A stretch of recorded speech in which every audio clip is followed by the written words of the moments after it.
செய்திகள். திருவள்ளூர் மாவட்டம் திருத்தணி அருகே உள்ள கொல்லக்குப்பம் கிராமத்தில் வாழும் இருளரின மக்களுக்கு சமூக பணியாற்றுவதாக கூறி கொள்ளையடிக்கும் தொண்டு நிறுவனங்கள் கண்டுகொள்ளுமா அரசு?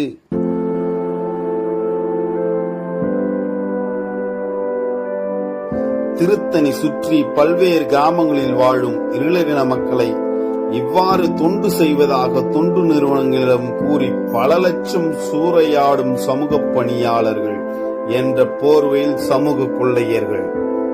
இப்படி சூறையாடப்பட்டதுதான் கொல்லக்குப்பம். இந்த கிராமத்தில் 27 இருளரின மக்களுக்கு 2.5 சென்ட் நிலத்துக்கு பட்டா வழங்கியுள்ளது தமிழக அரசு. அதில் குடிசை வீடுகளுடன் குடியேறியுள்ளனர்.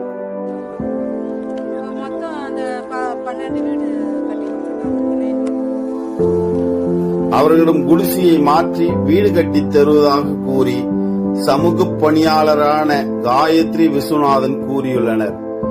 ஆனால் இதில் காயத்ரி முந்தியடித்துக் கொண்டு தனியார் தொண்டு நிறுவனத்தை நாடி தங்கள் வைத்திருந்த இடத்தில் 10க்கு 10 என்ற விதத்தில் சிறியதோர் இடத்தை தேர்வு செய்து இரும்பு தகரம் சீட் போட்ட வீடு கட்டி கொடுத்துள்ளார். தொண்டு நிறுவனத்தின் பணத்தில் காயத்ரி கட்டிய 100 சதுரடி வீட்டில் வாழ முடிய